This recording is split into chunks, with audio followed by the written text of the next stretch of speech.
Fly Eagles fly. What a fucking way to end that game. I mean, oh my God. Tale of two halves. I mean, if you Charles Dickens couldn't have wrote that shit up better, y'all. As always, Blunt Talk Sports Podcast. Me host Anthony Wright. As always, like, share, and subscribe. I mean, guys, woo, oh my God. First and foremost, to start that first half, to say the least, that I was a bit worried. You're talking about 26-7 and going into halftime.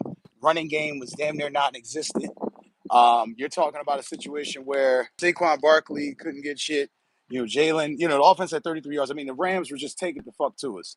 They were doing everything they were supposed to, rushing the ball, defensively. Outstanding game plan by Chris Shula. He did everything he was supposed to win the game. No qualms there. Definitely, we're trying to make sure they pulled out all the stops. But as we know, football is a tale of two halves. And in that second half, it really came down to Philadelphia kind of locking things away. And one of the key things I think to the game that won the Eagles the game was being able to get Fred Johnson out there at right tackle. Make no mistake about it. When you lose Lane Johnson to a neck injury early in the game, your offense is going to suffer. Now, I kind of thought with Fred Johnson coming back, they kind of would have just put him back in that spot, be that as it may, because of the rotation. Matt Pryor gets put in there. Okay. Matt Pryor's in there. He shouldn't have been. They're rushing him from all sides and angles. He's not a tackle. So we see how this shit goes. Regardless of what, though, love the way that Fred Johnson came in there and played. Kind of helped stabilize the line. Saquon came in there, helped with a couple of chip blocks. Jalen Hurts. Jalen Hurts in that second half was amazing. I love the way that Jalen Hurts played. He definitely stepped up, put the game on his shoulders, continuing to prove the doubters wrong, continuing to shit on people and show that you have to show up. You have to play Philadelphia for full quarters. They're not an easy out. You're not easily going to beat Philly, especially with that quarterback at the helm. Love the way he played today. And then, of course, getting the wide receivers involved. A.J. Brown, Devontae Smith, Dallas Goedert, the big three, of course. Just getting involved, doing what they do. A.J. Brown was excellent. I think A.J. Brown, I know he had over 100 yards, but A.J. Brown literally, the performance he put on the second half was damn near show-stopping. I mean, breaking out of tackles, big dog in that fucking stepping over him. I mean, he did everything that you needed or would have wanted for him to do to win that game. I was very happy with the defense's performance in the second half. I mean, early on, your offense is getting put in bad field position. They're not really capitalizing on the yards or the down the distance. You're getting yourself put behind the eight ball. So defense had a bit of a struggle, but the ability to put it together, the ability to win like they did was amazing. Got to give them a shitload of credit for that. Also, too, I think it took a little too long for my liking for the passing game to get started. However, you have to give them credit because it did get started. The most important thing, hey, what's up with it?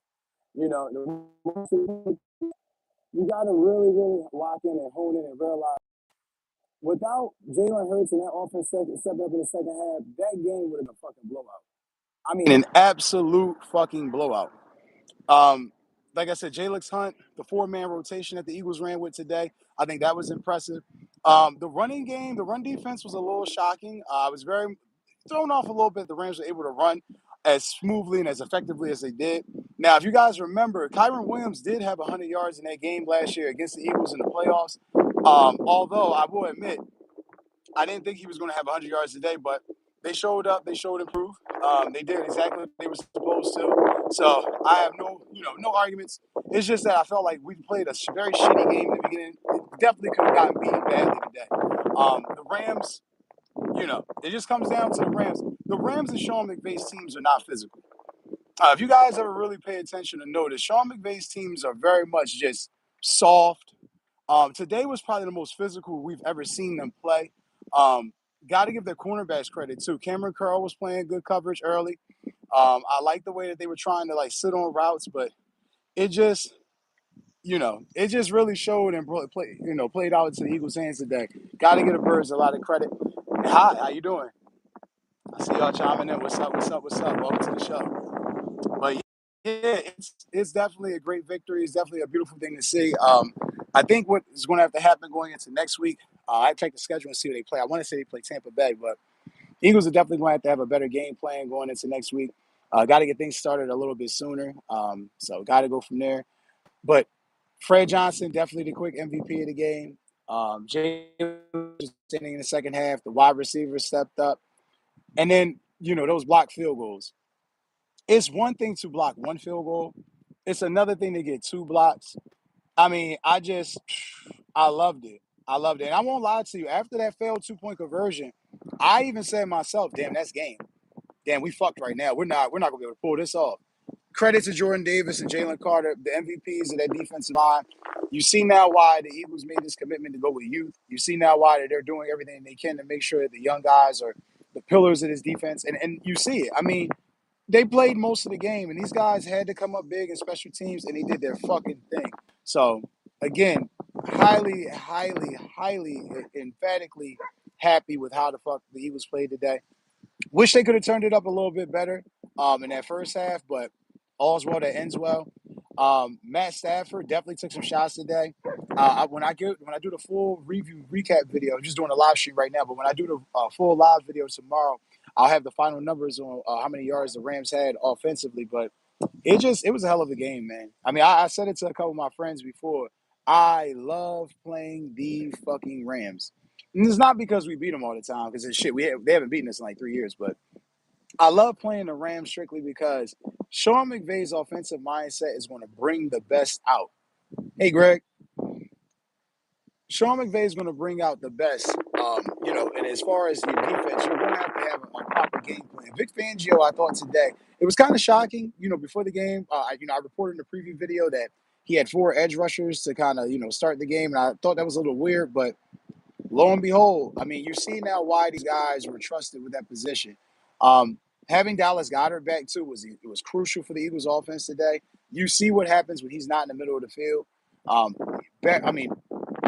he will not go down as a top 3 tight end, but in my opinion, as far as impact, he's definitely a top 3 tight end. We got to figure out too more creative ways to get Saquon Barkley the ball.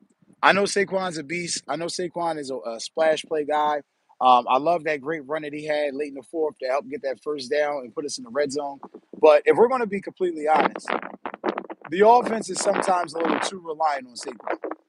And I'm not shitting on Saquon. Like I said, 2K say 2,000-yard season helped us win the Super Bowl. Amazing year. However, when you're consistently giving a guy the ball that much and teams are keying in on him, you have to diversify the playbook a little bit more. But that also just tells me that the Eagles have not found their identity yet as far as who they want to act, what type of team they want to be, whether they want to be a running team, whether they want to be a passing team. So needless to say, that still is definitely a work in progress.